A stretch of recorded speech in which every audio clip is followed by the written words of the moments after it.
క్రీస్తునందు మాకు అత్యంత ప్రియులైన ప్రియ దేవుని సంగమా ఈ యొక్క శ్రేష్టమైన అవకాశాన్ని బట్టి దేవాతి దేవునికి కోటి కోటి స్తోత్రములు చెల్లించుకుంటూ మీ అందరికీ కూడా నా శుభవందనాలు క్రీస్తు పేరిట మీకు తెలియజేస్తూ ఈరోజు మన ఆత్మీయ లాభం కొరకు ఏర్పరచుకున్న దేవుని వాక్యపు పాత నిబంధన నుంచి 119వ కీర్తన దాని యొక్క 9 నుంచి 16 వచనాలు, అదే రీతిగా క్రొత్త నిబంధన నుంచి లూకా రాసిన సువార్త 18వ అధ్యాయం వల్ల దాని యొక్క 18 నుంచి 30 వచనాలు మనం ఈరోజు ధ్యానం చేయబోతున్నాం. మనం ధ్యానించబోయే అంశము, మనం గడిచిన కొన్ని దినాలుగా క్రీస్తు యొక్క శిలువకు వేయబడిన యేసుక్రీస్తు యొక్క ఉద్దేశము, కొన్ని ఉద్దేశాలు మనం ధ్యానించుకుంటూ వచ్చాం. దానిపైన అదే రీతిగా రెండోదిగా శిలువకు వేయబడిన యేసుక్రీస్తు యొక్క పిలుపు ఎవరికైనా కొంతమంది వ్యక్తులు మనం ధ్యానించుకుంటూ వస్తున్నాం. నిన్నటి దినాలు తల్లిదండ్రులు అని చెప్పేసి మనం అంశం పైన ధ్యానించాం. అదే రీతిగా ఈరోజు చూసినట్లయితే ఆయన యొక్క పిలుపు యవనస్తులకు అనేదిగా ఆ అంశాన్ని మనం ధ్యానించుకుంటున్నాం. ప్రియమైన 119వ కీర్తన 9వ వచనం చూసినట్లయితే వచనం ప్రారంభంలోని ఒక ప్రశ్నతో ప్రారంభమవుతుందండి. యవనస్తులు వారు దేని చేత వారి యొక్క నడతను శుద్ధి చేసుకునే ఒక ప్రశ్నతో ప్రారంభమవుతుంది. ఎందుకంటే చూసినట్లయితే ఈ యవనం అనేది చాలా బలవంతమైన లేకపోతే శక్తియుతమైన ఒక దశగా మనము గమనిస్తున్నాం. అంత మాత్రమే కాదండి, దానికంటే ఎక్కువ చూసినట్లయితే ఆత్మీయ రీతికి ఇది ప్రమాదకరమైన దశగా కూడా మనము గుర్తించాలి. ఎందుకంటే దుష్టుడు అనేక సార్లు యవనస్తులను ఎక్కువగా వాడు పట్టుకోవడానికి ప్రయత్నం చేస్తూ ఉంటాడు. ఎందుకంటే వారు శ్రేష్టమైన బలం కలిగిన వ్యక్తులుగా మనం చూస్తున్నాం. శ్రేష్టమైన యవ్వన దశలో వారి యొక్క అనేక జీవితం పట్ల అనేక కోరికలను లేకపోతే అనేక జిజ్ఞాసలను కలిగి ఉన్న వ్యక్తులుగా, ఆసక్తి కలిగి ఉన్న వ్యక్తులుగా మనం చూడవచ్చు.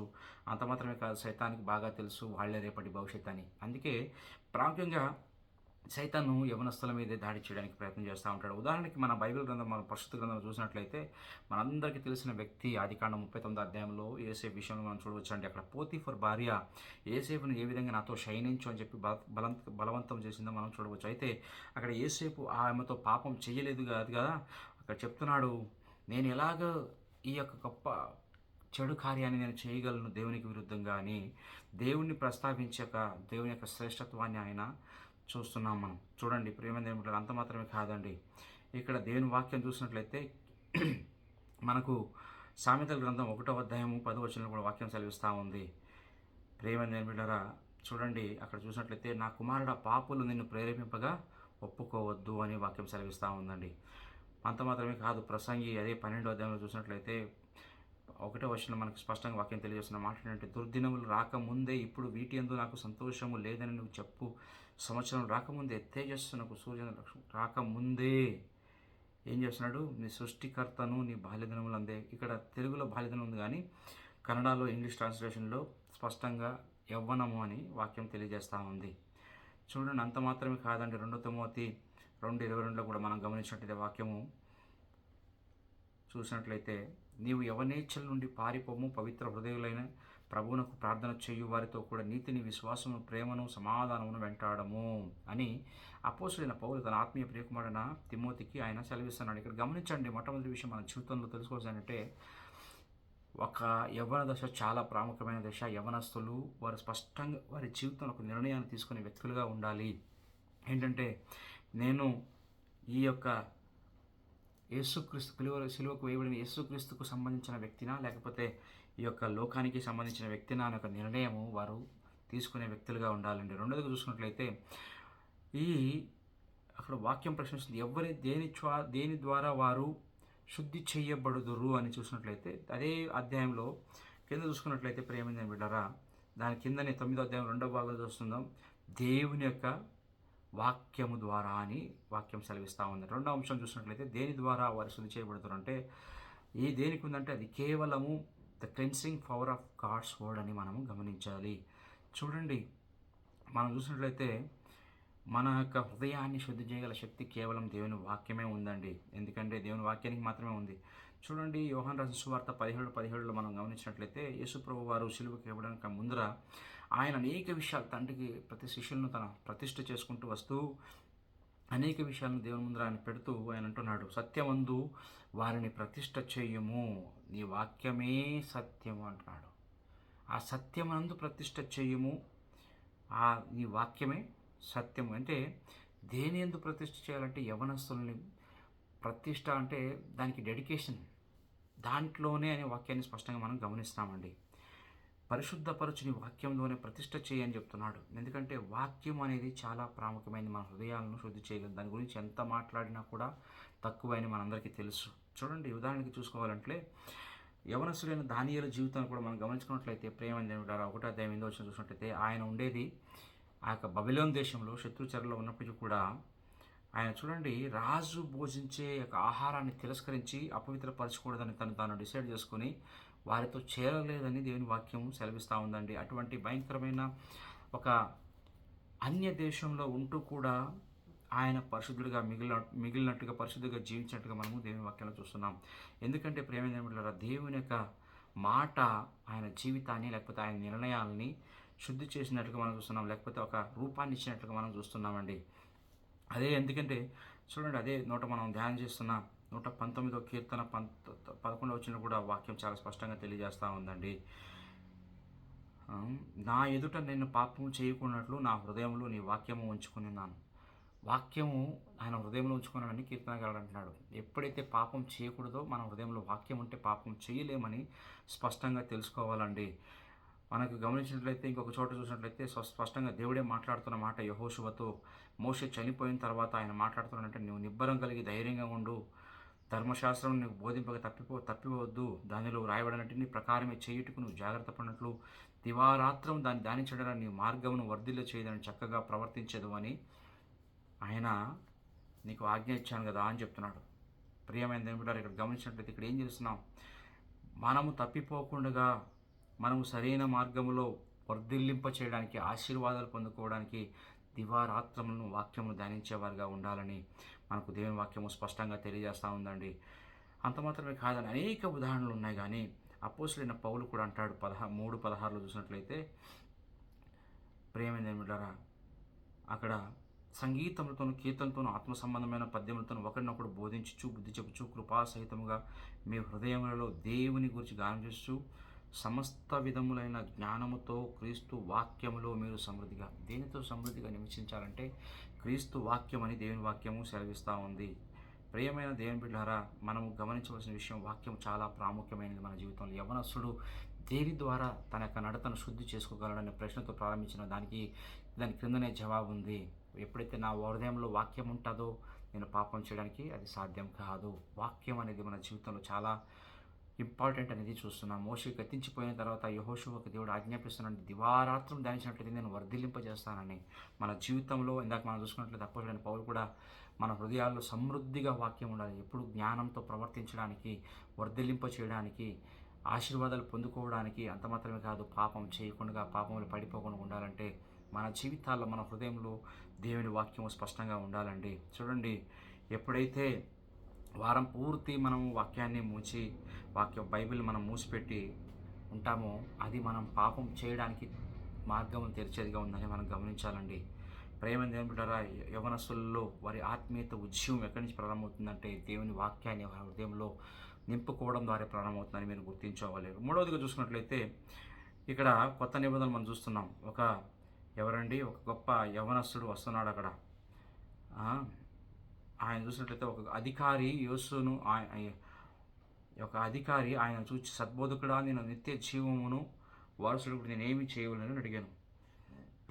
ఇక్కడ చూసినట్లయితే ఒక యవన అధికారి యేసుప్రభు దగ్గరికి వచ్చి ఇక్కడ ఆయన కనపడుతున్నట్లుగా చూస్తున్నాం. కానీ మూడవ అంశాన్ని మనం గమనించినట్లయితే the tragedy of the rich young ruler, ఈ యొక్క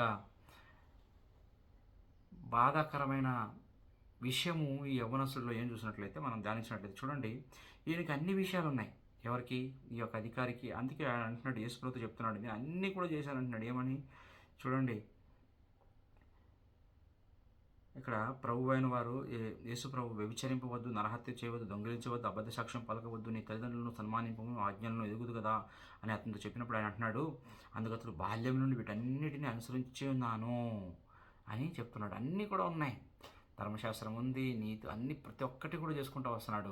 అయితే యేసు ప్రభు ఆయన మనసులో ఎరిగిన దేవుడు ఆయన ఒక మాట అంటున్నాడు, అయితే నేను ఇంకొక్కటి నీకు కొద్దిగా ఉంది, ఏంటంట, నీకు కలిగిన అన్నీ కూడా అమ్మి బీదలకిమ్ము, అప్పుడు నువ్వు నాతో వచ్చి వెంబడించు అని చెప్పినప్పుడు చూడండి, ఆయన యొక్క మొరాలిటీ లేకపోతే ఆయన సంపద, ఆయన గౌరవం అన్నీ ఉన్నాయి, కానీ ఒక్కటి మిస్ అవుతుంది. ఏంటంట, నీకున్న ఆస్తిని అమ్మేసి నువ్వు ఏం చేయాలా, నన్ను వెంబడించినప్పుడు నిత్యత్వాన్ని పొందుకోవడానికి ఏం చేయాలని అడిగే వ్యక్తికి యేసుప్రభు ఇస్తున్న సమాధానం ఇది.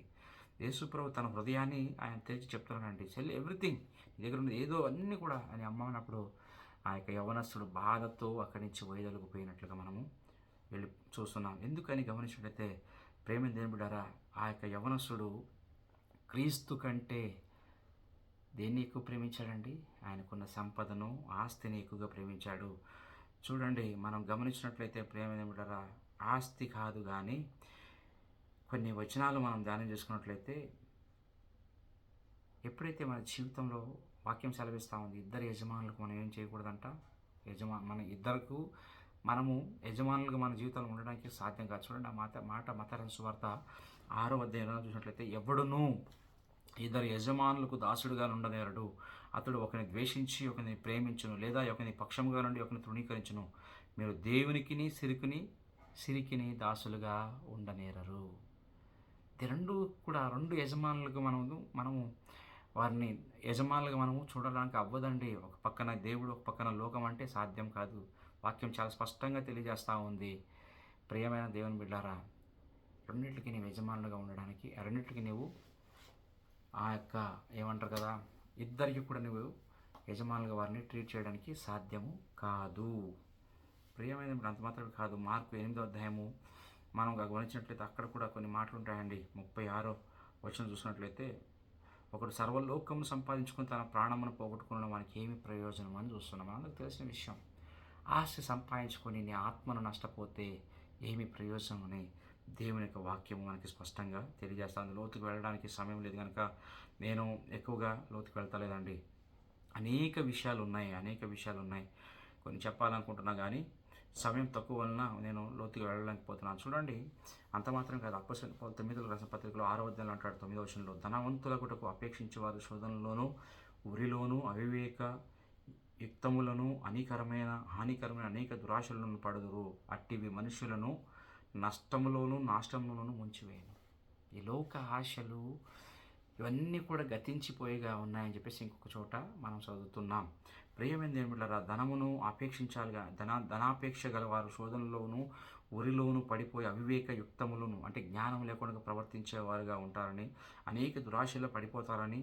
అంత మాత్రమే కాదు, మనుషులు అది ఏం చేస్తుందంటే నష్టములోను నష్టము చేస్తుంది, నాశనము చేసేస్తుంది. నీ జీవితంలో ఏమి కూడా మిగుల్చదండి ధనాపేక్ష అనే వాక్యాలు మనం చూస్తున్నాం. గమన ప్రేమైన బిడ్డలారా, చాలామంది యవ్వనస్తులకి రోజు నిత్య జీవము కావాలి, కానీ వారికి దేవునితో సమర్పణ జీవితం వారికి వద్దు అనే వారికి ఈరోజు మన ప్రపంచంలో చూస్తున్నాం. చూడండి, యేసు ప్రభు వారికి రక్షకుడిగా కావాలి, కానీ వారికి ఎంత మాత్రము ప్రభువుగా దేవుడిగా వారికి అవసరం లేదండి. ఈరోజు యవనస్తులు చాలామంది ఈ విధంగా మన మధ్యలో కనపడేవారుగా ఉన్నారు. అయితే మనం ఆ విధంగా ఉండకూడదని దేవుని వాక్యం ద్వారా నేను హెచ్చరిస్తున్నా. ప్రియమైన బిడ్డ, నన్ను చూసినట్లయితే 4వది, యేసు ప్రభువును వెంబడించడానికి కొద్దిగా ఖర్చు అవుతుందండి. నేను గడిచిన దినాలు కూడా చెప్పాను. ఎందుకంటే వాక్యం సెలవిస్తూ ఉంది. లూకా 9:23 చూసినట్లయితే, నన్ను వెంబడింపుకోరు వాడు ఏం చెప్తున్నాడో తాను ఉపేక్షించుకొని తన సిలువనెత్తుకొని నన్ను వెంబడింపవాలని వాక్యము సెలవిస్తూ ఉందండి. చూడండి, కేవలము ఆయనను వెంబడించడం అంటే ఏదో ఊరికనే ఒక గంట వచ్చి వెళ్ళిపోవడం కాదు, కానీ సొంతంగా తను ఉపేక్షించుకోవడం అంటే డెత్ టు సెల్ఫ్, అంటే మనము మన సొంత జీవితానికి మరణించిపోయినట్లే. ఒక ఉదాహరణకి శ్రేష్టమైన ఉదాహరణ మీకు చూపించాలని ఆశపడుతున్నా. పాత నిబంధనలో మోషే జీవితం మనం గమనించినట్లయితే, ప్రేమికులారా, హెబ్రీ గ్రంథకర్త అయిన అపోస్తలుడైన పౌలు అంటాడు 11వ అధ్యాయం 24 చూసినట్లయితే, ఆయన అన్నిటిని కూడా విడిచిపెట్టాడండి. ఆయనకున్న అధికారాన్ని విడిచిపెట్టాడు, ఆయనకున్న రాజ్యాన్ని విడిచిపెట్టాడు. అంటే చూడండి, ఇక్కడ మాట, మోషే పెద్దవాడైనప్పుడు విశ్వాసమును బట్టి ఐగుప్తు ధనము కంటే క్రీస్తు విషయమైన నింద గొప్ప భాగ్యమని ఎంచుకొని అల్పకాలము పాపభోగము అనుభవించడం కంటే దేవుని ప్రజలతో శ్రమ అనుభవించుకుంటే మేలుని యోచించి ఫరో కుమార్తె కుమారుడు అనిపించుకున్నట్టు ఒప్పుకోలేదు.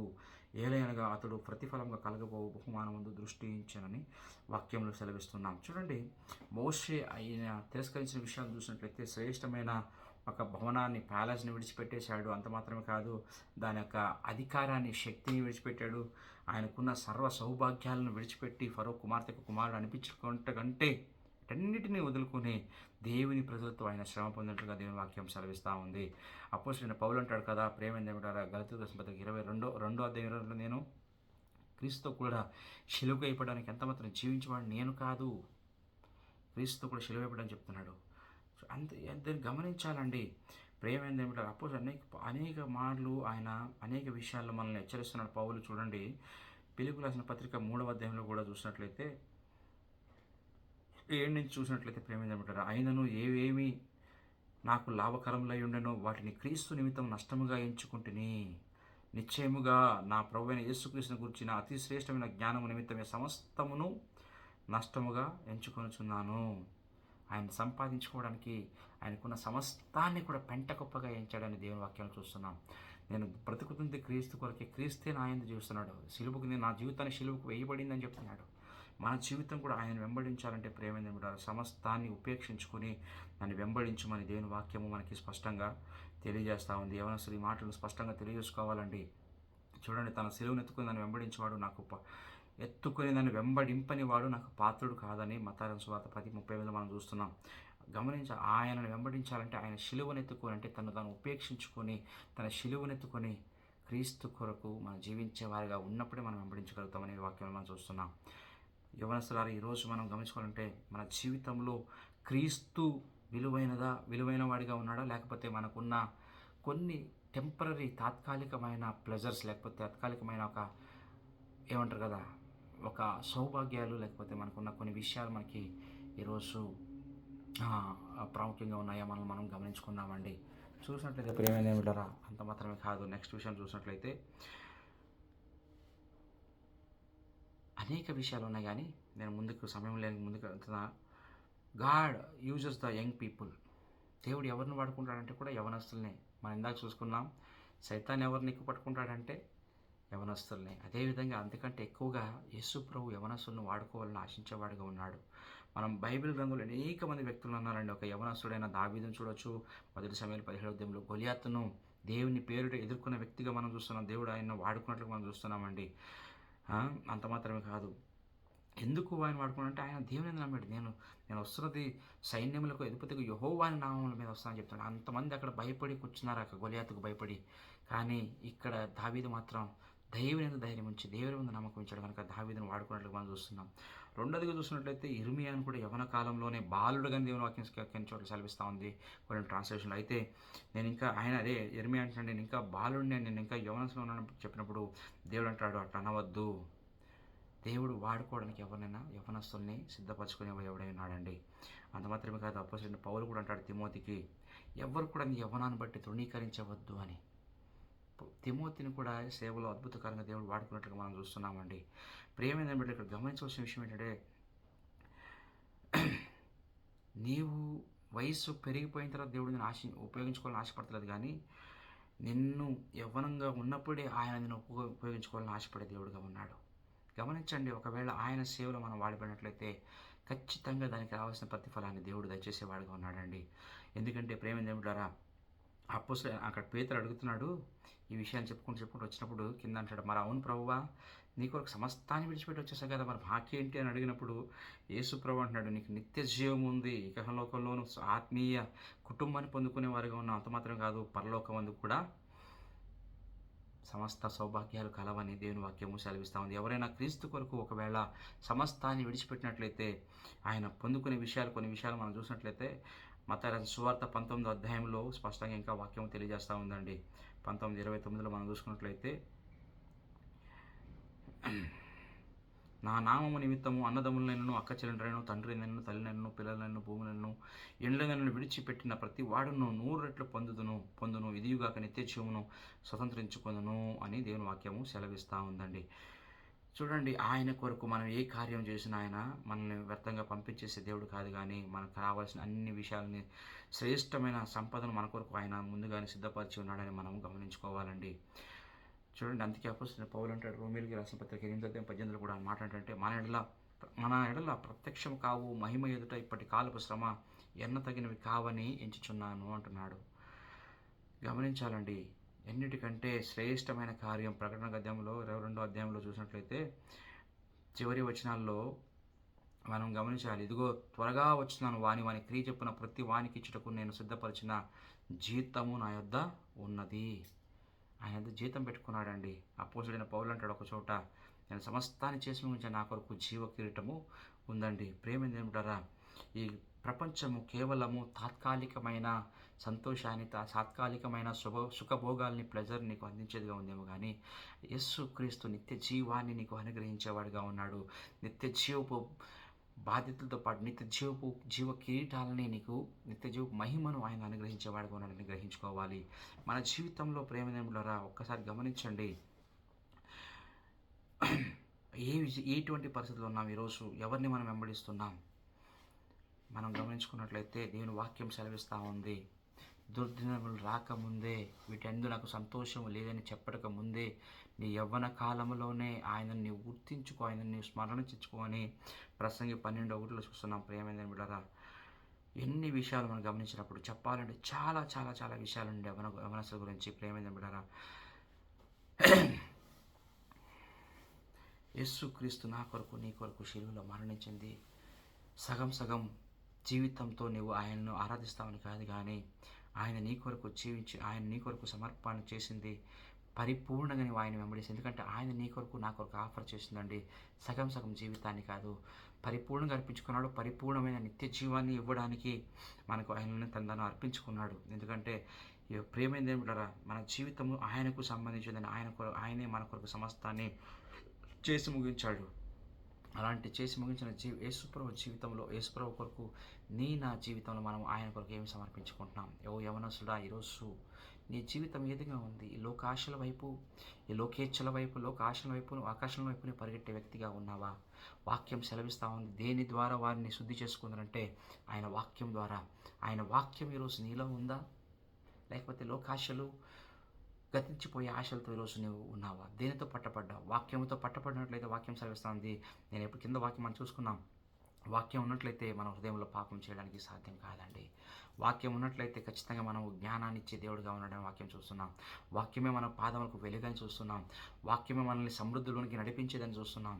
ప్రియమైన బిడ్డలారా, అన్నీ కూడా ఆశీర్వాదాలు, పాపరహిత జీవితము, నీ యొక్క జీవితానికి మార్గదర్శనము, సమస్త జ్ఞానము ఆ వాక్యములోనే ఉన్నాయని వాక్యం సెలవిస్తూ ఉంది. ప్రేమ అటువంటి వాక్యం నీలో ఉన్నట్లయితే, ఎందుకంటే ప్రేమ దేవుని వాక్యం సెలవిస్తూ ఉంది, యేసుక్రీస్తే నరావతారిగా వాక్యమై ఉండిన ఆ వాక్యమే మన మధ్యలో శరీరధారిగా అవతరించారని.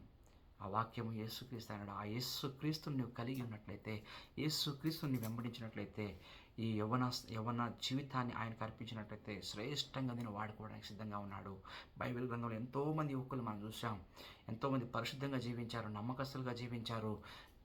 పాపంలో కూడా పరిశుద్ధంగా జీవించిన ఒక దానియేలును చూడవచ్చును, యోసేపును చూడవచ్చును. ప్రేమైన బిడ్డలారా, అనేక మంది వ్యక్తులు యవన కాలంలోనే సేవకు అర్పించుకున్న తిమోతిని మనం గమనించవచ్చు. ఎంతమంది భక్తులు మనకు ముందుగా జీవించినప్పుడు, ఈరోజు యవన కాలంలో ఉన్నటువంటి నా ప్రియ సహోదరు, నా తమ్ముడు, నా చెల్లి, ఈరోజు దేవుని వాక్యం నీతో మాట్లాడుతూ ఉంది సూటిగా. దేని కొరకు నువ్వు ప్రాకులాడుతున్నావు?